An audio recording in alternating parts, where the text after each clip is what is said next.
നമസ്കാരം. ന്യൂസ് 18 പൊതുവേദിയിലേക്ക് സ്വാഗതം. ഗവർണറും സർക്കാരും തമ്മിലുള്ള പോര് തുടങ്ങിയിട്ട് കാലം ഏറെയായി. കേരള സർവകലാശാല സെനറ്റിലേക്ക് ഗവർണറുടെ നാമനിർദ്ദേശം, അതിനെതിരെ സർവകലാശാല കേരള ഹൈക്കോടതിയെ സമീപിക്കുകയും ഹൈക്കോടതി ഇന്ന് ഗവർണറുടെ നാമനിർദ്ദേശം റദ്ദാക്കുകയും ചെയ്തു. 8 പേരെ സർക്കാർ നാമനിർദ്ദേശം ചെയ്താണ്. വിവിധ മേഖലയിലെ പ്രഗത്ഭരെയാണ് സാധാരണ ഇത്തരത്തിൽ നാമനിർദ്ദേശം ചെയ്യുന്നത്. അങ്ങനെ സർക്കാർ നൽകിയ 8 പേരുടെയും പേര് ഒഴിവാക്കിയാണ് 4 പേരെ ഗവർണർ നാമനിർദ്ദേശം ചെയ്തത്. ഇതിൽ ചിലർ ABP പ്രവർത്തകരോ അല്ലെങ്കിൽ BJP അനുഭാവികളോ ഒക്കെയാണെന്നുള്ള പരാതി നേരത്തെ തന്നെ ഉയർന്നിരുന്നു. ഇതിനെതിരെയാണ് ഹൈക്കോടതിയെ സമീപിച്ചത്. ഹൈക്കോടതി എന്തായാലും ഗവർണർ നടപടി റദ്ദാക്കിയിരിക്കുന്നു. ഗവർണർ സർക്കാർ പോരിൽ ഗവർണറുടെ പിടിവാശിക്കുള്ള തിരിച്ചടിയാണോ ഈ ഹൈക്കോടതി വിധി എന്നുള്ളതാണ് നമ്മുടെ വിഷയം. ന്യൂസ് 18 പൊതുവേദിയിലേക്ക് പ്രേക്ഷകർക്കും പ്രതികരിക്കാം.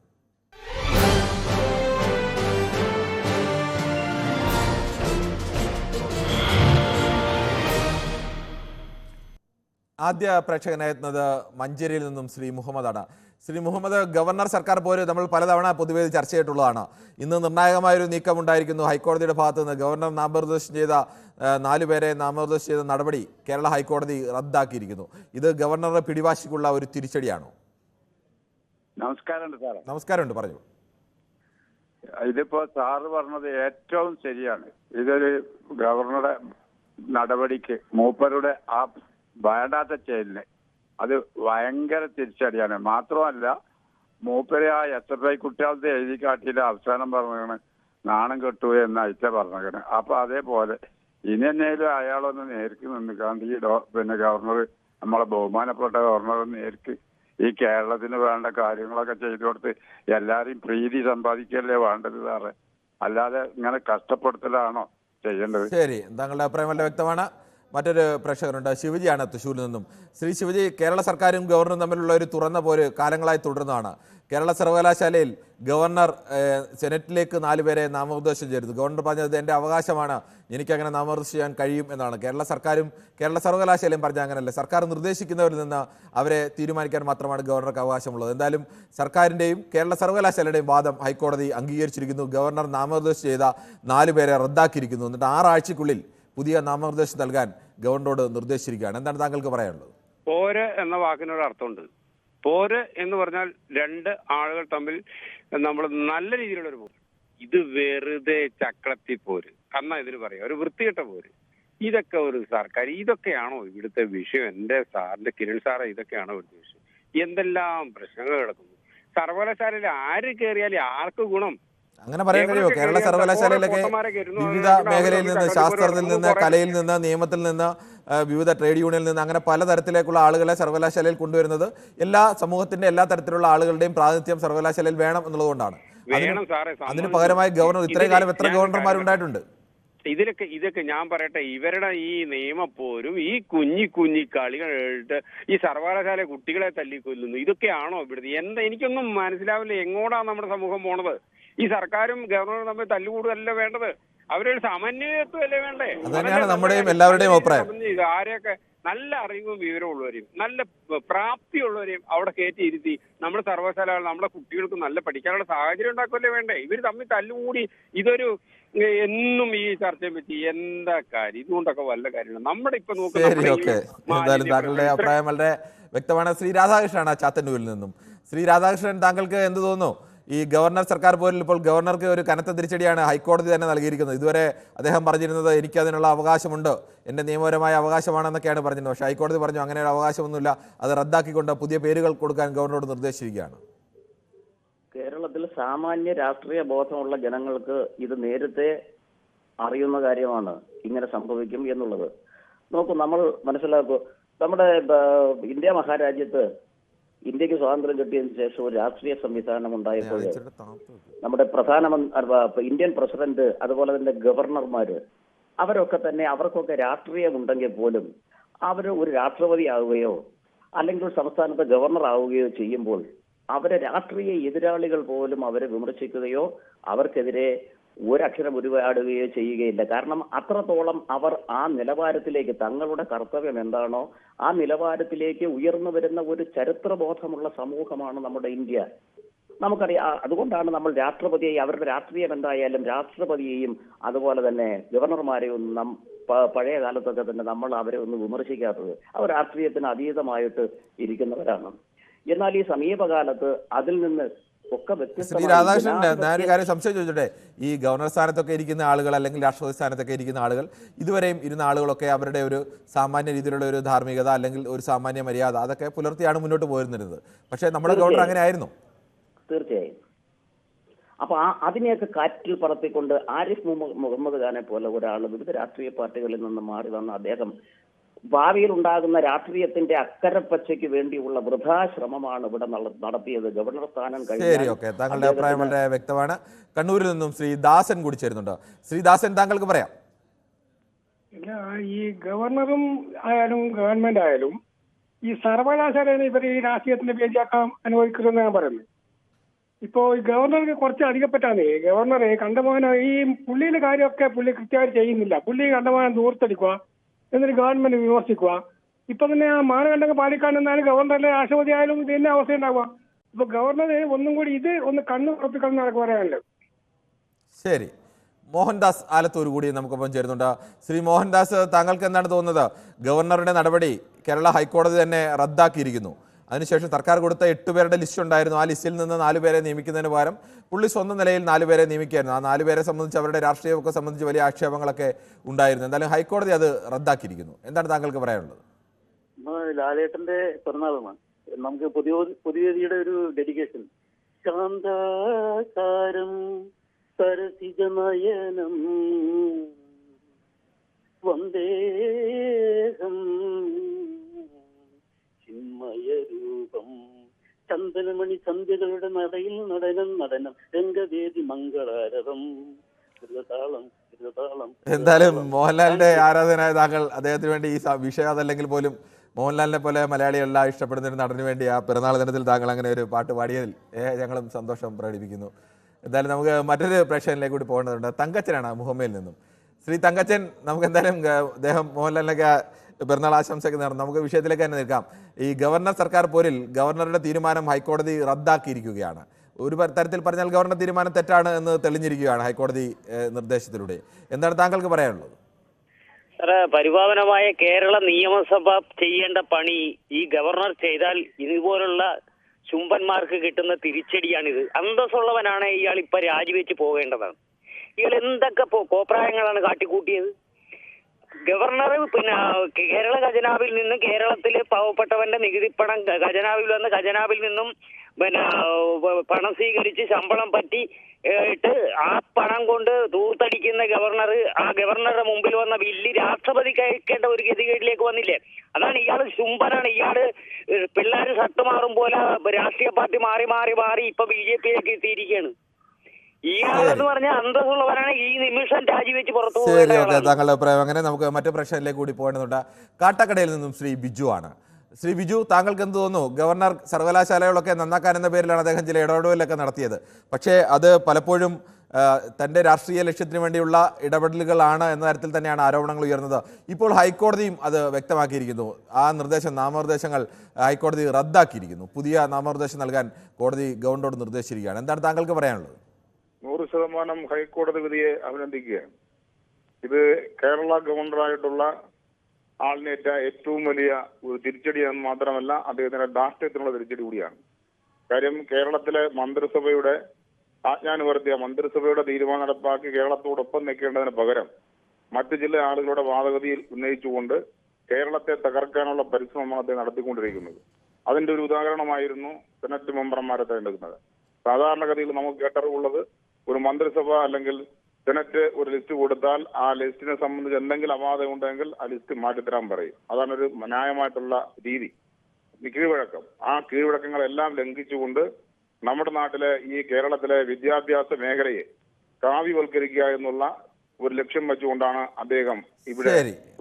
താങ്കളുടെ അഭിപ്രായം വ്യക്തമാണ്. നമുക്ക് കൊല്ലത്ത് നിന്നും ശ്രീ രാജൻ കൂടി ചേരുന്നുണ്ട്. ശ്രീ രാജൻ, താങ്കളോട് വിഷയം പറയേണ്ടതില്ലല്ലോ, പ്രതികരിക്കാം. എനിക്കറിയാം, പക്ഷെ സാറ് അതിന്റെ ഇടയ്ക്ക് കയറി പറയരുത്. ഈ വിഷയത്തിൽ തന്നെ പറയണം. അത് തന്നെ ഇതല്ലേ ഞാൻ പറയുന്നത് സാറേ. മറ്റേ ശിവജി പറഞ്ഞ പോലെ വേറെ എന്തെല്ലാം കാര്യങ്ങൾ ചർച്ച ചെയ്യാൻ കിടക്കുന്നു. 15 ലക്ഷം രൂപ തരാനുള്ളത് കിടക്കുന്നു, 400 രൂപയ്ക്ക് ഗ്യാസ് തരാനുള്ളത് കിടക്കുന്നു, 50 രൂപയ്ക്ക് പെട്രോൾ തരാൻ കിടക്കുന്നു. ഇതെല്ലാം ചർച്ച ചെയ്യേണ്ട സമയത്ത് ഈ വെറും ചക്രത്തിപ്പോര് പോലത്തെ ഈ ഗവർണറുടെ കളി പറയുന്ന കാര്യം തെറ്റാന്ന എന്റെ അഭിപ്രായം. ശരി, ഓക്കെ, ശരി. കൊല്ലത്ത് നിന്നും രാജനാണ് പ്രതികരിച്ചത്. തൃശ്ശൂരിൽ നിന്നും ശ്രീ സുരേന്ദ്രൻ കൂടി ചേരുന്നുണ്ട്. ശ്രീ സുരേന്ദ്രൻ, താങ്കൾ ഈ ഹൈക്കോടതിയുടെ വിധി കണ്ടു കാണുമെന്ന് പ്രതീക്ഷിക്കുന്നു. ഗവർണർ കേരള സർവകലാശാലയിലേക്ക് 4 സെനറ്റ് അംഗങ്ങളെ നാമനിർദ്ദേശം ചെയ്തു. ഈ നാമനിർദ്ദേശം ഹൈക്കോടതി റദ്ദാക്കിയിരിക്കുന്നു. 8 പേരെ സർവകലാശാല നാമനിർദ്ദേശം ചെയ്തിരുന്നു, ഗവർണർക്ക് നൽകിയിരുന്നു, ശുപാർശ നൽകിയിരുന്നു. അതിൽ 8 പേരെയും ഒഴിവാക്കിയാണ് ഈ 4 പേരെ ചെയ്തത്. അത് തെറ്റാണെന്ന് ഹൈക്കോടതി തന്നെ വ്യക്തമാക്കിയിരിക്കുന്നു. എന്താണ് താങ്കൾക്ക് പറയാനുള്ളത്? നമസ്കാരം സാറേ. എനിക്ക് പറയാനുള്ളത്, ഈ ഗവൺമെന്റ് തിരിച്ചടി എന്നൊക്കെ പറയുമ്പോൾ ചർച്ച ചെയ്യാനായിട്ട് ഭയങ്കര ബുദ്ധിമുട്ടാണ്. ഗവൺമെന്റിന് തിരിച്ചടി എന്ന് പറഞ്ഞു കഴിഞ്ഞാൽ അത് നല്ല രീതിയിൽ ചർച്ച ചെയ്യാമായിരുന്നു. പിന്നെ എനിക്ക് തോന്നുന്നു ഈ സുപ്രീം കോടതി തന്നെ ഇദ്ദേഹത്തോട് പറഞ്ഞിട്ടുണ്ടെന്ന് തോന്നുന്നു, നിങ്ങൾ ഭരണഘടന ഒന്ന് നോക്കണം, അതുപോലെ UGC കാര്യങ്ങൾ ഇതൊന്നും ഇദ്ദേഹത്തിന് അറിയില്ലാന്ന് തോന്നുന്നു. അത് അറിയാണ്ടാണോ അത് ആരെങ്കിലും തെറ്റായി പറഞ്ഞു കൊടുത്തിട്ടാണോ എന്ന് എനിക്കറിയില്ല. പിന്നെ ഇദ്ദേഹം പറഞ്ഞത്, അതായത് ഗവൺമെന്റ് അവർക്ക് ആവശ്യമുള്ള ആൾക്കാരെ കുത്തിത്തിരിക്കി കയറ്റുന്ന പറഞ്ഞ ഈ ഗവർണർക്ക് തിരിച്ചടിയാണെന്ന് ഞാൻ പറയില്ല. കാരണം ഹൈക്കോടതി പറഞ്ഞത് ഇവർക്ക് എന്തുകൊണ്ടാണ് ഇവരെ ഈ 4 പേരെ തള്ളി, അല്ല 3 പേരെ തള്ളി എന്ന് പറഞ്ഞത്, എന്തുകൊണ്ടാണ് അവര് ക്വാളിഫൈഡ് അല്ലാത്ത കാരണം തോന്നുന്നു അവരെ തള്ളിയത്. ബാക്കി ഗവൺമെന്റ് ശുപാർശ ചെയ്ത ആൾക്കാരെ യഥേഷ്ടം ഹൈക്കോടതി അതിന് അനുവാദം കൊടുത്തിട്ടുണ്ട്. അപ്പൊ ഇദ്ദേഹത്തിന് തിരിച്ചടിയാണെന്ന് എനിക്ക് പറയാൻ പറ്റില്ല. കാരണം ഇദ്ദേഹത്തിന് തിരിച്ചടിയാന്ന് പറയുമ്പോൾ അത് ചർച്ച ചെയ്യാനായിട്ട് ഒരു എരിവും പുളിയൊന്നും ഉണ്ടാവില്ല. കാരണം ഈ ഗവൺമെന്റിന് എതിരാണെങ്കിൽ അതിനാണ് എരിവും പുളിയും ഒക്കെ ഇല്ലെങ്കിലും ഞങ്ങൾ ചർച്ച ചെയ്യുന്നുണ്ടല്ലോ എന്തായാലും. അല്ല, അത് സാറിന് ഞാൻ പറഞ്ഞില്ല. ശരി, ഓക്കെ. എന്തായാലും നമുക്ക് താങ്കളുടെ അഭിപ്രായം വ്യക്തമാണ്. നമുക്ക് മറ്റു പ്രേക്ഷകരിലേക്ക് കൂടി പോകേണ്ടതുണ്ട്. വടകരയിൽ നിന്നും ബാലകൃഷ്ണനാണ്. ശ്രീ ബാലകൃഷ്ണൻ, താങ്കൾക്ക് എന്താണ് തോന്നുന്നത്? സാറേ, ഗവർണർ അദ്ദേഹത്തിന്റെ നിലപാട് ശരിയാണെന്ന് വാശിയോടുകൂടി നിന്നതാണ്. പക്ഷേ ഹൈക്കോടതി തന്നെ പറഞ്ഞിരിക്കുന്നു താങ്കളുടെ നിലപാട് തെറ്റാണ്. താങ്കൾ നാമനിർദ്ദേശം ചെയ്ത 4 പേരെയും ഹൈക്കോടതി റദ്ദാക്കിയിരിക്കുന്നു. നമസ്കാരം സാർ. നമസ്കാരം. ഒരു ഔദ്യോഗിക സ്ഥാനത്തിരിക്കുന്ന ആൾക്ക് ആദ്യമായിട്ടൊന്നുമല്ല ഒരു കോടതി വിധി എതിരായിട്ടുണ്ടാവുന്നത്. അതല്ല, ഗവർണർക്ക് പലതവണയും ഇങ്ങനെ സർക്കാരുമായിട്ടുള്ള പോലും തിരിച്ചടി നേരിട്ടിട്ടുണ്ട്. ഏത് കാര്യത്തിലാണ് സാർ? അറിയില്ലെങ്കിൽ ഒന്ന് പറയാ സാർ. ഏത് കാര്യത്തിലാണ്? താങ്കൾ എന്തായാലും കൃത്യമായി പത്രങ്ങൾ വായിക്കുകയും മാധ്യമങ്ങൾ കാണുകയും ചെയ്യുന്ന ആളാണെന്ന് എനിക്ക് ബോധ്യമുണ്ട്. താങ്കൾ സ്ഥിരമായി പ്രതികരിക്കുന്ന ആളാണ്, അതുകൊണ്ട് എനിക്കറിയാം. പക്ഷെ സത്യത്തിൽ ഇതിലെന്താ വെച്ചാൽ കോടതി വിധി മാനിക്കുന്നു, ഓക്കെ. ഇതിന് മേലോട്ട് കോടതിയൊക്കെ ഉണ്ടല്ലോ. ഇവര് പറയുന്നത് ഏകപക്ഷീയമായിട്ട് ഗവർണർ പ്രതികരിക്കട്ടെ. ഗവർണർ എന്താണ് ഹൈക്കോടതി വിധി അടിച്ചാൽ അത് നടപ്പാക്കാൻ തന്നെ അപ്പുറത്തെ ഗവർണർ എന്താണ് പ്രതികരിക്കാൻ കഴിയുക? അത് ഗവർണർ പ്രതികരിക്കുമെന്ന് നമ്മൾ നോക്കുക, എന്നിട്ടല്ലേ നമുക്ക് പറയാൻ പറ്റുമോ ആരെ ഭാഗത്ത് ശരി. ഹൈക്കോടതി പറഞ്ഞിരിക്കുന്നത് ഗവർണർ ചെയ്തത് ശരിയല്ല. ഗവർണർ നാമനിർദ്ദേശം ചെയ്ത 4 പേരെയും ഹൈക്കോടതി റദ്ദാക്കിയിരിക്കുന്നു. അല്ലല്ല, പ്രേക്ഷകർ പറയും പോലെ ഒരു വിവരവും ഇല്ലാത്ത ആളെന്നല്ല ആരിപ്പം നമുക്ക് വേണം. അത് സാറിനും അറിയാം. അല്ല, വിവരമില്ലാത്ത ആളാണെന്ന് ഞങ്ങൾ ആരും പറയുന്നില്ല. ആരെങ്കിലും പറഞ്ഞാൽ അത് തെറ്റാണ്. അദ്ദേഹത്തിന് നല്ല വിവരമുള്ള ആളാണ്. പക്ഷേ ഗവർണർ സ്ഥാനത്ത് ഇരിക്കുന്നത് ചെയ്യേണ്ട കാര്യങ്ങളല്ല അദ്ദേഹം ചെയ്യുന്നതെന്ന് മാത്രമേ. സാർ ഒരു മിനിറ്റ്. ജനങ്ങളാൽ തെരഞ്ഞെടുക്കപ്പെട്ട ജനപ്രതിനിധികൾക്ക് ഒരുപാട് കേസുകൾ തിരിച്ചടി ഉണ്ടായിട്ടുണ്ട്. അപ്പോ ഒരു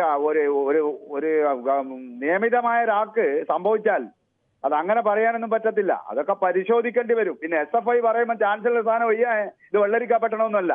അങ്ങനെയാണെങ്കിൽ മുഖ്യമന്ത്രി എത്രയോ പ്രാവശ്യം രാജിവെക്കേണ്ടതാണ്. പക്ഷേ സാധാരണഗതിയിൽ കേരളത്തിൽ എത്രയോ ഗവർണർമാരുണ്ടായിട്ടുണ്ട്. അവരൊക്കെയും ഈ സർവകലാശാലയുടെ പ്രവർത്തനങ്ങളിൽ മാന്യമായ രീതിയിലുള്ള ഇടപെടലുകളാണ് നടത്തിയിട്ടുള്ളത്. അങ്ങനെ ഒരു സംഘർഷത്തിലേക്ക് പോവുകയോ അല്ലെങ്കിൽ സർവകലാശാലകളെ കലുഷിതമാക്കുകയൊന്നും ചെയ്തിട്ടില്ല. ഇവരൊക്കെ നിയമിച്ചതൊക്കെ ശരിയാണോ? പ്രിയ വർഗീസിന് തിരിച്ചടി ഉണ്ടായില്ലേ? അതല്ലല്ലോ ചോദിച്ചത്. ഇത് സർക്കാരിന്റെ നിലപാടാണ്, സർവകലാശാലയുടെ നിലപാടാണ് ശരിയെന്നല്ലേ ഹൈക്കോടതി പറഞ്ഞത്. പ്രതികരിച്ചിട്ടില്ലേ? ഗ്യാസിന്റെ പെട്രോളിയത്തിന്റെ പ്രതികരിക്കുന്ന വേദിയായിട്ട് ആണോ? കേട്ടില്ല. ഗ്യാസിന് വില കയറി 15 ലക്ഷം രൂപ ഇട്ടുകൊടുക്കുന്നൊക്കെ പറഞ്ഞ് പ്രതികരിക്കുമ്പോൾ സാറ് പറയണ്ടേ ആവശ്യമല്ല ഇതെന്ന്? അപ്പൊ ഹിന്ദി അറിയണം, ഹിന്ദി പഠിക്കണം. ഹിന്ദി അറിയാത്തതും ഹിന്ദി പഠിക്കേണ്ടതും അല്ല വിഷയം. ഈ വിഷയത്തിനകത്ത് താങ്കൾക്ക് പറയുന്നത് ഗവർണർക്ക് തിരിച്ചടി ഇല്ല എന്നാണ് താങ്കൾ പറയുന്നത്. സാറെന്താ പ്രതികരിക്കാൻ? ഗ്യാസിനും പ്രതികരിക്കണം. ഒരാൾ സത്യറായ ഒരു കാര്യം പറയുമ്പോൾ എന്തിനാണ് പ്രതികരിക്കുന്നത്? ഇതെവിടെ കിടക്കുന്ന ഗ്യാസും പെട്രോളും ഇതുമായിട്ട് എന്ത് ബന്ധം? ഒരാൾ സത്യറായിട്ടാണ് ഒരു വിഷയം പറഞ്ഞത്, അതിനെ ആ തരത്തിൽ തന്നെ ഉൾക്കൊള്ളണം. പറയണ്ട. 15 ലക്ഷം ഹിന്ദി അറിയാത്തതുകൊണ്ടാ. ഹിന്ദി ഭാഷ അറിയാത്തവർ തെറ്റല്ല. പക്ഷേ ശരി, ഓക്കെ. എന്തായാലും അത് താങ്കളുടെ അഭിപ്രായം. എന്തായാലും അങ്ങനത്തെ ഓരോ പ്രേക്ഷകരെ സംബന്ധിച്ചിടത്തോളം അവർക്ക് വ്യക്തമായ വിഷയങ്ങളൊക്കെ അഭിപ്രായങ്ങളുണ്ട്. നമുക്ക് മാത്രമല്ല അഭിപ്രായമുള്ളത് എന്നതുകൂടി നമ്മൾ ഓർക്കുക. എന്തായാലും നമുക്ക് മറ്റു പ്രേക്ഷകരുണ്ട്. ജമാലാണ് പാലക്കാട് നിന്നും. ശ്രീ ജമാൽ, താങ്കൾക്ക് എന്ത് തോന്നുന്നു? ഗവർണറുടെ ഒരു പിടിവാശിക്കേറ്റ തിരിച്ചടിയാണോ ഇത്? നമസ്കാരമുണ്ട്. പിടിവാശിയോ ഗവർണർക്ക് അനുകൂലമോ പ്രതികൂലമായി പറയാൻ ഞാൻ തയ്യാറല്ല. സമസ്ത മേഖലയിൽ നിന്നും വിദ്യാസമ്പന്നരായ വ്യക്തിത്വങ്ങൾ സർവകലാശാലയിൽ വേണം എന്നുള്ളതാണ് പൊതുജനത്തിന്റെ അഭിപ്രായം.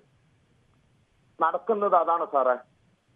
നമ്മുടെ സർവകലാശാലയിൽ നിയമിക്കുന്ന മഹാഭൂരിപക്ഷം പേരും അത്യപൂർവം ആരെങ്കിലും ഉണ്ടോ എന്നറിയില്ല, മഹാഭൂരിപക്ഷം പേരും വിദ്യാഭ്യാസ യോഗ്യതയുള്ളവർ തന്നെയാണ്. സഹയാത്രികൻ ഇവിടെ ഗവർണർ നിയമിച്ചാൽ ഏതെങ്കിലും ഒരു സംഘപരിവാർ ആഭിമുഖ്യമുള്ള ഒരാള്. ആരിഫ് മുഹമ്മദ് ഖാൻ ചാർജ് എടുത്ത മുതൽ ഈ ഇടതുപക്ഷ സർക്കാരും ഗവർണറും തമ്മിലുള്ള ടോം ആൻഡ് ജെറി കളി കണ്ടുകൊണ്ടേ ഇരിക്കുകയാണ് കേരളം. ഇതൊക്കെ കണ്ടുകൊണ്ട് ഒരു കൊടുക്കൽ വാങ്ങലാണ്. ഇത്ര തന്നെ ഉള്ളൂ എനിക്കിതിൽ പറയാനുള്ളൂ. ശരി, ഓക്കെ. എന്തായാലും താങ്കളുടെ അഭിപ്രായം രണ്ടുപേരും തമ്മിലുള്ള കൊടുക്കൽ വാങ്ങലാണ്, അതിനപ്പുറമില്ല എന്നുള്ളതാണ്. നമുക്ക് കണ്ണൂരിൽ നിന്നും ഷിജിത്ത് കൂടി ചേരുന്നുണ്ടോ? ശ്രീ ഷിജിത്ത്, താങ്കൾ ഈ ഹൈക്കോടതി വിധി കണ്ടു കാണും, അറിഞ്ഞു കാണുമെന്ന് പ്രതീക്ഷിക്കുന്നു. ഗവർണർ 4 പേരെ നാമനിർദ്ദേശം ചെയ്തു. ഈ നാമനിർദ്ദേശം ഹൈക്കോടതി റദ്ദാക്കിയിരിക്കുന്നു. എന്താണ് താങ്കൾക്ക് പറയാനുള്ളത്? രാഷ്ട്രീയ ബോധമുള്ള ഏതൊരാൾക്കും മനസ്സിലാകുന്ന കാര്യമാണ്. ഇല്ലാത്ത അധികാരമുണ്ട് എന്ന് ഭാവിക്കുന്നതാണ് ഗവർണർ. ഇതിനോടുകൂടി ചേർത്ത് പറയേണ്ട ഒരു കാര്യമുണ്ട്. ഗവർണറുടെ ഇത്തരം പരിപാടികളെ അല്ലെങ്കിൽ ഇത്തരം നടപടികളെ നിങ്ങൾ മാധ്യമ പ്രവർത്തകർ ചിലർ കൂടി ഈ വെള്ളപൂശി കാണുന്നു. നിങ്ങൾക്ക് കൂടിയുള്ള മുന്നറിയിപ്പാണ് ഹൈക്കോടതി വിധിയാണ്. എന്തിനാണ് മുന്നറിയിപ്പ്? ഞങ്ങളാണോ ഗവർണർ പറയുന്നതിന്? നേരത്തെ ഒരു പ്രേക്ഷകൻ പറഞ്ഞ പോലെ സാധാരണക്കാരന്റെ ബാധിക്കുന്ന ഒരുപാട് വിഷയങ്ങൾ, പെട്രോളിന്റെ, ഗ്യാസിന്റെ, ഇത്തരം കാര്യങ്ങളൊന്നും. പെട്രോളിന്റെയും ഡീസലിന്റെ ഒക്കെ വില എത്രയോ താങ്കൾ TV കാണുന്നതാണെങ്കിൽ എത്രയോ തവണ ചർച്ച ചെയ്തിട്ടുള്ളതാണ്. ഇന്നിപ്പോൾ പെട്രോളിന്റെ വില ചർച്ച ചെയ്യലോ അല്ലെങ്കിൽ ഡീസലിന്റെ വില ചർച്ച ചെയ്യലോ ഒന്നുമല്ല ഇന്നത്തെ വിഷയം. ഇന്നത്തെ പ്രധാനപ്പെട്ട ഒരു രാഷ്ട്രീയ വിഷയം ഇതാണ്. അതുകൊണ്ട് ഇത് ചർച്ച ചെയ്യുന്നു. അത് ചർച്ച ചെയ്യുന്നില്ല എന്ന് താങ്കൾ എങ്ങനെയാണ് പറയുന്നത്? ഏത് മാധ്യമങ്ങളും, എല്ലാ മാധ്യമങ്ങളും ചർച്ച ചെയ്യുന്നുണ്ട്. അല്ല, ചർച്ചയില്ല. എന്റെ അഭിപ്രായം യഥാർത്ഥത്തിൽ ഗവർണർക്കുള്ള അധികാരങ്ങൾ എന്തൊക്കെയാണ് ഒന്നുകൂടി നിങ്ങൾ പ്രേക്ഷകരെ കാണിക്കണം. ഗവർണർക്കുള്ള അധികാരം എന്താണെന്നുള്ള വിഷയത്തിലൊക്കെ നമ്മൾ ഈ ഗവർണർ സർക്കാർ പോര് വന്നപ്പോൾ ഏതൊക്കെ തരത്തിൽ എവിടെ നിയമവിദഗ്ധരെ അടക്കം ഉൾപ്പെടുത്തി എത്രയോ തവണ നമ്മളടക്കം എല്ലാ ചാനലും ചർച്ച ചെയ്താണ്. നിങ്ങൾ ഈ സർക്കാർ ഗവർണർ പോര് എന്ന് പറയുന്നത് തന്നെ തെറ്റാണ്. ഇല്ലാത്ത അധികാരം ഉണ്ട് എന്ന് ഭാവിക്കുന്നതാണ് ഈ പ്രശ്നത്തിന്റെ അടിസ്ഥാനം. അല്ലാണ്ട് സർക്കാരും ഗവർണറും തമ്മിൽ പോരാണ് ഇത്. അല്ല, പോര് അതിന് ഉടയിലുണ്ട് എന്നുള്ള യാഥാർത്ഥ്യമല്ലേ? നമ്മൾ അതിനെ അങ്ങനെ അല്ല എന്ന് കാണാൻ കഴിയില്ല. ഇതിനെയാണ്, ഇത്തരം വ്യാഖ്യാനങ്ങളെയാണ് മാധ്യമ പ്രവർത്തകരെ വിമർശിക്കേണ്ടി വരുന്നത്. ശ്രീ ഷിജിത്ത്, എനിക്ക് മനസ്സിലാവുന്നില്ല. ഞാൻ ചോദിച്ചത് ഗവർണർക്ക് ഒരു തിരിച്ചടി ഉണ്ടായി, അപ്പോൾ തിരിച്ചടി വിഷയം ഞങ്ങൾ ചർച്ച ചെയ്യുന്നു. അപ്പോൾ ഇത് ഞങ്ങൾ ഏതോ ഒരു തെറ്റ് ചെയ്തു, അപ്പോൾ ഞങ്ങൾ ഏത് പക്ഷം നിന്നു എന്നാണ് താങ്കൾ പറയുന്നത്? ഗവർണർക്ക് തിരിച്ചടി ഉണ്ടാകുമ്പോൾ അതും ചർച്ച ചെയ്യും, ഇനി സർക്കാരിന് തിരിച്ചടി ഉണ്ടായാൽ അതും ചർച്ച ചെയ്യും. ഞങ്ങൾക്ക് ഉണ്ടാകുന്ന വാർത്തകളുടെ അനുസരിച്ചാണ് ഞങ്ങൾ ചർച്ച ചെയ്യുന്നത്. നിങ്ങളൊരു പക്ഷം ചേർന്നു എന്ന അഭിപ്രായം എനിക്കില്ല. പക്ഷെ നിങ്ങൾ മാധ്യമ പ്രവർത്തകർ ഒരു കൂട്ടർ ആ ഒരു പക്ഷം ചേരുന്നതായി ഫീൽ ചെയ്തിട്ടുണ്ട്. താങ്കൾക്ക് അങ്ങനെ ഫീൽ ചെയ്യാം, സ്വാഭാവികമായ അവകാശമുണ്ട്. അങ്ങനെ ചിലർക്ക് പലതരത്തിലും ഓരോരുത്തരുടെ രാഷ്ട്രീയ തോന്നലുകളുണ്ടാവും. ആ അഭിപ്രായമാണ് ഞാനും പറഞ്ഞത്. ശരി, ആ അഭിപ്രായത്തെ നമ്മൾ അംഗീകരിക്കുന്നു പൂർണ്ണമായും തന്നെ. എന്തായാലും മറ്റൊരു പ്രശ്നം കൂടിയുണ്ട്. കണ്ണൂരിൽ നിന്നും ശ്രീ രാജനാണ്. ശ്രീ രാജൻ, താങ്കൾ ഈ വാർത്ത അറിഞ്ഞു കാണുമെന്ന് പ്രതീക്ഷിക്കുന്നു. ഈ ഗവർണറുടെ പിടിവാശിക്കുള്ള ഒരു അടിയാണോ ഹൈക്കോടതിയിൽ നിന്ന് കിട്ടിയത്? ശ്രീ രാജൻ, പറഞ്ഞോളൂ. താങ്കൾ ആ TV മ്യൂട്ട് ചെയ്ത ശേഷം സംസാരിക്കാം. ദയവേത് താങ്കൾ TV മ്യൂട്ട് ചെയ്തിട്ട് സംസാരിക്കുക. നമുക്ക് അടുത്ത പ്രശ്നത്തിലേക്ക് പോകേണ്ടതുണ്ട്. തിരുവനന്തപുരത്ത് നിന്നും ദീപു ആണ്. ശ്രീ ദീപു, ഇന്ന് ഹൈക്കോടതിയുടെ വിധി താങ്കൾ അറിഞ്ഞു കാണുമെന്ന് പ്രതീക്ഷിക്കുന്നു. ഗവർണറുടെ പിടിവാശിക്കേറ്റ തിരിച്ചടിയാണോ ഇത്? ആദ്യമായിട്ട് ന്യൂസ് 18നോട് നിങ്ങൾ എഴുതിയ ഈ ഹെഡിങ്ങിനോട് നിങ്ങളോട് നന്ദി പറയും. നന്ദിയല്ല, നിങ്ങൾ അങ്ങനെ കറക്റ്റായിട്ട് എഴുതിയിരുന്നു. കാരണം സാധാരണ സർക്കാരിനെതിരെ അനുകൂലമായിട്ട് വരുന്ന വിധികള് സർക്കാരിന് ആശ്വാസം എന്നാണ് പറയാ. ഇത് ഗവർണർക്ക് തിരിച്ചടി എന്ന് തന്നെ നിങ്ങൾ എഴുതിയിട്ടുണ്ട്. അതിൽ നിങ്ങൾ ആശ്വാസവും തിരിച്ചടിയും ദീപു പലപ്പോഴും ദീപുവിന് കൃത്യമായ രാഷ്ട്രീയം അറിയാവുന്ന ആളാണ്. ചില വിധികൾ ആശ്വാസമാണ്, ചില വിധികൾ തിരിച്ചടികളാണ്. കിരൺ എപ്പോ ഞാൻ സംസാരിക്കുമ്പോഴും കിരൺ അതിനകത്ത് കയറി സംസാരിച്ച് എന്റെ സമയം കൂടെ ഇല്ലാതാക്കും. അതായത് നിങ്ങൾക്ക് തന്നെ കൃത്യമായിട്ട് അറിയാം ആശ്വാസവും തിരിച്ചടിയും ഒക്കെ ഏത് സമയത്ത് എപ്പോ എഴുതണം എന്നുള്ള കാര്യം. നോക്കൂ, ഒരു മാധ്യമങ്ങളെ പറ്റി സംസാരിക്കുമ്പോൾ നിങ്ങളെയാണെന്ന് മാത്രം ധരിക്കരുത്. സംസാരിക്കുന്നത് വിഷയത്തിൽ നിന്ന് മാറി ദീപു മാധ്യമങ്ങളെ കുറ്റം പറയാൻ വേണ്ടി മാത്രമായി ഉപയോഗിക്കുന്നു. ഏതെങ്കിലും ഒരു സാധനം എടുത്തു വെച്ച് നോക്കിക്കോളൂ, എന്നിട്ട് നിങ്ങൾ എന്റെ അടുത്ത് പറയൂ, ഞാൻ ഈ പണി നിർത്താം, ഈ വിളിക്കൽ പണി നിർത്താം. അതായത് പിന്നെ ഇവിടെ അത് സംസാരിക്കരുത്, ഇത് സംസാരിക്കരുത്. നിങ്ങൾ പറഞ്ഞല്ല, ഇവിടെ വന്ന് ബാക്കിയുള്ളവർ പറയുന്നത് അത് അവരൊക്കെ അവരുടെ വീടുകളിൽ വെച്ചാൽ മതി. ഇവിടെ സംസാരിക്കേണ്ട വിഷയം നിങ്ങൾ ഇട്ടിട്ടുണ്ട്, ആ വിഷയത്തിലാണ് സംസാരിക്കുന്നത്. ഇത് കൃത്യമായും ആരിഫ് മുഹമ്മദ് ഖാൻ എന്ന് പറയുന്ന ഈ BJPയുടെ ചട്ടുകത്തിന് കിട്ടിയിട്ടുള്ള ഏറ്റ തിരിച്ചടിയാണെന്നുള്ള കാര്യത്തിൽ ഒരു സംശയവും ഇല്ല. ഈ ഗവർണറുടെ അധികാരം എന്താണ്, ഗവർണർ എന്താണ് ചെയ്യേണ്ടത് എന്നുള്ളത് വളരെ വ്യക്തമായി ഈ ഭരണഘടന എഴുതി വെച്ചിട്ടുണ്ട്. ഗവർണർ ഈ രാഷ്ട്രപതിയുടെ നോമിനിയാണ്. അദ്ദേഹം തന്നെ ഈ നിലമേല് പോയിരുന്നിട്ട് എന്താ പറഞ്ഞത്? അമിത്ഷാക്കോ ബുലാവോ, പ്രധാനമന്ത്രി ഗോസായി കാ ബുലാവോ എന്ന് പറയാൻ പ്രധാനമന്ത്രി അമിത്ഷായുടെ അയാൾ പറയേണ്ടത് പിന്നെ നമ്മുടെ പ്രസിഡന്റിനോടല്ലേ. ഇതെല്ലാം ഒപ്പിടാതെ കൊടുത്തിട്ട് ഈ ഇലക്ഷൻ കഴിഞ്ഞ് 5 എണ്ണം ഒപ്പിട്ടല്ലോ, ചിലത് അവിടെ അങ്ങോട്ടേക്ക് അയച്ചല്ലോ. എങ്ങനെയാണ് ഒരു സർക്കാരിനെ ബുദ്ധിമുട്ടിക്കുക? അങ്ങനെ ബുദ്ധിമുട്ടിച്ചാൽ എനിക്ക് എന്താണ് കിട്ടുന്നത്? എനിക്ക് എന്താണ് കേന്ദ്രം കരുതി വെച്ചിരിക്കുന്നത് എന്നാണ് അദ്ദേഹം വിചാരിച്ചു വെച്ചിരുന്നത്. ഇലക്ഷൻ കഴിഞ്ഞതോട് ഇലക്ഷന്റെ ആ കൂടി അദ്ദേഹത്തിന്റെ പത്തി താന്നു. അദ്ദേഹത്തിന് പ്രത്യേകിച്ച് ഒന്നും കിട്ടാൻ പോകുന്നില്ല എന്ന് മനസ്സിലായി. ഇപ്പൊ ഇങ്ങനെ ഈ സർവകലാശാലകളിൽ ഗവൺമെന്റിന് രാഷ്ട്രീയം ഉണ്ടായിരിക്കാം, രാഷ്ട്രീയം നിയമിക്കുന്നതിൽ രാഷ്ട്രീയം ഉണ്ടായിരിക്കാം, അതിനെ നമുക്ക് എതിർക്കുകയോ നമുക്ക് വിമർശിക്കുകയോ ചെയ്യാം. പക്ഷെ അങ്ങനെ ഗവൺമെന്റ് ജനാധിപത്യ രീതിയിൽ വന്ന ഗവൺമെന്റ് നിർദ്ദേശിക്കുന്നവരെയാണ് അവിടെ കൊടുക്കേണ്ടത്. അത് ആര് വന്നു കഴിഞ്ഞാലും അങ്ങനെ കൊടുക്കുന്ന സമയത്ത് ഈ ഇങ്ങേര് കൊടുക്കുന്നത് കുറെ RSSകാരെ കൊടുക്കുക, കുറച്ച് കോൺഗ്രസ്സുകാരെ അതിനകത്ത് ചേർക്കുക, കുറച്ച് ലീഗുകാരെ ചേർക്കുക. പ്രതിപക്ഷത്തിന് പരാതിയേ ഇല്ല. ഇങ്ങനെ സർക്കാരിനെ ബുദ്ധിമുട്ടിക്കുന്ന രീതിയിൽ ബുദ്ധിമുട്ടിക്കുക. ഇനി ഇവിടെ ചിലർ പറയുന്നു, താങ്കൾ അടക്കമുള്ളവർ പറയുന്നത് വേണമെങ്കിൽ സുപ്രീം കോടതി പോകാമല്ലോ എന്ന്. അതിന്റെ കാശ് ആരുടെയാ? ഞാൻ എന്തായാലും സുപ്രീം കോടതി പോകാമല്ലോ ഇല്ലയോ ഒന്നും പറഞ്ഞില്ല. പക്ഷേ സുപ്രീം കോടതി പോകാൻ അദ്ദേഹത്തിന് വേണമെങ്കിൽ അവകാശമുണ്ട്. അതൊക്കെ അദ്ദേഹമാണ് തീരുമാനിക്കേണ്ടത്. താങ്കൾ അഭിപ്രായം പറഞ്ഞു എന്ന് പ്രതീക്ഷിക്കുന്നു. നമുക്ക് മറ്റൊരു പ്രശ്നത്തിലേക്ക് പോകേണ്ടതുണ്ട്. എരുമേലിയിൽ നിന്നും അൽത്താഫാണ്. ശ്രീ അൽത്താഫ്, താങ്കൾ ഈ വാർത്ത അറിഞ്ഞു കാണുമെന്ന് പ്രതീക്ഷിക്കുന്നു. ഇത് ഗവർണർക്കുള്ള ഒരു തിരിച്ചടിയാണോ? എന്താ സംശയം? തീർച്ചയായും തിരിച്ചടി തന്നെ. ഈ ഗവർണർ ഈ കേരള സംസ്ഥാനത്തിന്റെ രാജാവായി ചമഞ്ഞിരുന്ന ജനാധിപത്യമായി തെരഞ്ഞെടുക്കപ്പെടുന്ന സർക്കാരിനെ അട്ടിമറിക്കാനായിട്ട് ഈ ഗവർണർ കാട്ടിയ കാട്ടിക്കൂട്ടലുകൾ നമ്മളെല്ലാം കേരള സമൂഹം മൊത്തം കണ്ടതാണ്. RSSകാരെ മൊത്തം സെനറ്റിൽ കുത്തിക്കയറ്റി വിദ്യാഭ്യാസ മേഖലയാകെ കാവ്യവൽക്കരിക്കുന്ന ഈ ഗവർണറുടെ സമീപനത്തിന് ഏറ്റ കനത്ത തിരിച്ചടിയാണ്. താങ്കളുടെ അഭിപ്രായം വളരെ വ്യക്തമാണ്. തൃപ്പൂണിത്തറയിൽ നിന്നും തിലകൻ കൂടി ചേരുന്നുണ്ട്. ശ്രീ തിലകൻ, താങ്കൾ വാർത്ത അറിഞ്ഞു കാണുമെന്ന് പ്രതീക്ഷിക്കുന്നു. എന്താണ് ഈ വിഷയത്തിൽ പ്രതികരിക്കാനുള്ളത്? തീർച്ചയായിട്ടും കുറച്ച് സംയമനം ഈ പറഞ്ഞ പോലെ ഗവർണർ പാലിക്കേണ്ടതാണല്ലോ. ഗവർണർ ഈ പറഞ്ഞ BJPക്കാരനേക്കാൾ ഉപരി നമ്മുടെ കേരള ഗവർണറും കേരള ഗവൺമെന്റിനോടുള്ള ആ പിടിവാശിയും എന്താണ് തർക്കങ്ങളൊക്കെ മാറ്റി നിൽക്കേണ്ടത് ശരി തന്നെയാണ്. സംയമനം പാലിക്കേണ്ടതായിരുന്നു. ഒരു ലജ്ജ തോന്നുന്ന പോലെ ആയോ ഇത് ഗവർണർ? ശരി, ഓക്കെ. എന്തായാലും നമുക്ക് മറ്റു പ്രശ്നം കൂടിയുണ്ട്. എറണാകുളത്ത് നിന്നും ശ്രീ സുരേഷാണ്. ശ്രീ സുരേഷ്, ഗവർണർ കേരള സർവകലാശാലയിലേക്ക് 4 പേരെ സെനറ്റിലേക്ക് നാമനിർദ്ദേശം ചെയ്തിരുന്നു. സർവകലാശാല 8 പേരുടെ പട്ടിക നൽകിയിരുന്നു. ഈ 8 പേരെയും ഒഴിവാക്കിയാണ് ഗവർണർ ഇങ്ങനെ ചെയ്തത്. ഇതിപ്പോൾ കേരള ഹൈക്കോടതി റദ്ദാക്കിയിരിക്കുന്നു. എന്താണ് താങ്കൾക്ക് പറയാനുള്ളത്? സാറേ, ഞാൻ ചോദിക്കണമെന്ന് വെച്ചാൽ ഈ ഗവർണർക്ക് രാഷ്ട്രീയം പാടുള്ളൂ സാർ? സാധാരണഗതിയിൽ അങ്ങനെ ഈ സർക്കാരിന്റെ മുന്നോട്ട് കൊണ്ടുപോകും, സംസ്ഥാന സർക്കാരുകളെ അവരോട് ചേർന്ന് നിന്ന് അത് മുന്നോട്ട് കൊണ്ടുപോകും. അതാണ് സാധാരണഗതിയിൽ ചെയ്യേണ്ടത്. രാഷ്ട്രീയമൊക്കെ സാധാരണഗതിയിൽ എല്ലാവർക്കും ഉണ്ട്. രാഷ്ട്രീയ നിയമനം തന്നെയാണ് ഗവർണറുടെ റൂട്ട്. അതല്ലേ? പക്ഷെ ഇങ്ങേര് എന്ത് കളിയെ കളിച്ചുകൊണ്ടിരിക്കുന്നത്? ഇപ്പൊ നാണം കെടുന്നൊരവസ്ഥയിലേക്ക് എത്തി. അവിടെ കേരളത്തിൽ സർവകലാശാലയെ കൊണ്ട്, കാലിക്കറ്റ് യൂണിവേഴ്സിറ്റിയെ കൊണ്ട് ഇത്രയും പേര് കേരള സർവകലാശാല സാറേ. അതെ. അവിടെ 4 പേരെ കൊണ്ട് അത് പക്ക BJPക്കാർ, സംഘപരിവാരുകാർ അവിടെ കൊണ്ട് ചെയ്തു. അത് അന്ന് തന്നെ വിഷയമായി. കൊല്ലത്തുനിന്ന് ശ്രീ തമ്പി കൂടി ചേരുന്നുണ്ട്. ശ്രീ തമ്പി, താങ്കൾ ഈ വാർത്ത അറിഞ്ഞു കാണുമെന്ന് പ്രതീക്ഷിക്കുന്നു. എന്താണ് ഈ വാർത്തയിൽ താങ്കൾക്ക് പ്രതികരിക്കാനുള്ളത്? എനിക്ക് പറയാനുള്ളത്, ഇത് തെറ്റ് എവിടെ നിന്ന് തുടങ്ങി നമ്മൾ ആലോചിക്കണം. എവിടെ നിന്നാണ് ഈ പ്രശ്നങ്ങളെല്ലാം ഉടലെടുത്തത്? ഇത് ഗവർണർക്കും സർക്കാരിനും കണ്ണു തുറപ്പിക്കാനും ജനങ്ങൾക്ക് കാര്യങ്ങൾ മനസ്സിലാക്കാനുള്ള ഒരു ഉത്തരവാണ് തന്നിരിക്കുന്ന കോടതി. കേൾക്കുന്നുണ്ടോ? കേൾക്കുന്നുണ്ട്, താങ്കൾ പറഞ്ഞോളൂ. ഗവർണറെ നമ്മൾ കുറ്റം പറയുന്നത് കോടതി വിധി ഗവർണറുടെ ആയാലും സർക്കാരിന്റെ ആയാലും കണ്ണു തുറപ്പിക്കാനും ജനങ്ങൾക്ക് മനസ്സിലാക്കാനും ഒരവസരമാണ് കോടതി തന്നിരിക്കുന്നത്. കോടതി എന്ത് സർക്കാരിലും ജനങ്ങൾക്ക്, സർക്കാർക്ക് എന്താണ് ഇതിൽ വിഷയം?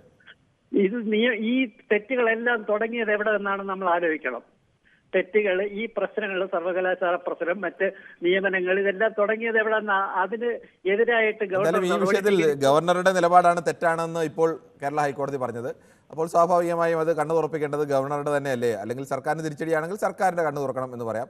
ഈ വിഷയത്തിൽ നമുക്ക് അങ്ങനെയല്ല, ഗവർണറുടെ കണ്ണാണ് തുറക്കേണ്ടത്. ആ തരത്തിലാണ് ഹൈക്കോടതിയുടെ വിധി വന്നിരിക്കുന്നത്. മറ്റൊരു പ്രശ്നം കൂടിയുണ്ട്. കോട്ടയത്ത് നിന്ന് ശ്രീ ജോണിയാണ്. ശ്രീ ജോണി, പറയാം. സാറേ, ഇത് കേരളത്തിലെ ഗവർണർ നടത്തുന്നത് നിലവാരമില്ലാത്ത പ്രവർത്തനമാണ്. BJPയുടെ സംസ്ഥാന വക്താവിനെ പോലെയാണ് അദ്ദേഹം സംസാരിക്കുന്നത്. തികച്ചും ജനാധിപത്യ വിരുദ്ധമാണ് അദ്ദേഹത്തിന്റെ നിലപാടുകൾ. ഇത് തികച്ചും ഗവർണർക്കേറ്റ തിരിച്ചടി തന്നെയാണിത്. ശരി, എന്തായാലും ഈ വിഷയത്തിൽ പ്രതികരിച്ച മഹാഭൂരിപക്ഷം പ്രേക്ഷകരും സമാനമായ അഭിപ്രായം തന്നെയാണ് പറഞ്ഞത്. ഗവർണർക്ക് ഏറ്റ തിരിച്ചടി തന്നെയാണ് ഇത്. ഗവർണർ അനാവശ്യമായ ഇടപെടലുകളാണ് നടത്തിയത്, രാഷ്ട്രീയമായ ഇടപെടലുകളൊക്കെ ഇതിലുണ്ട് എന്നും ചിലർ രാഷ്ട്രീയപരമായി കുറെ കൂടി കടത്തി പറഞ്ഞു. മറ്റു ചിലർ അതല്ല, ഇത് തിരുത്തേണ്ട കേരള സർക്കാരുകളടക്കം തിരുത്തേണ്ട ചില കാര്യങ്ങൾ കൂടി ഇതിലുണ്ട് എന്നത് മട്ടിൽ പറഞ്ഞു. എന്തായാലും നാളെയും ഇതേ സമയം ന്യൂസ് 18 പൊതുവേദി മറ്റൊരു വിഷയവുമായി.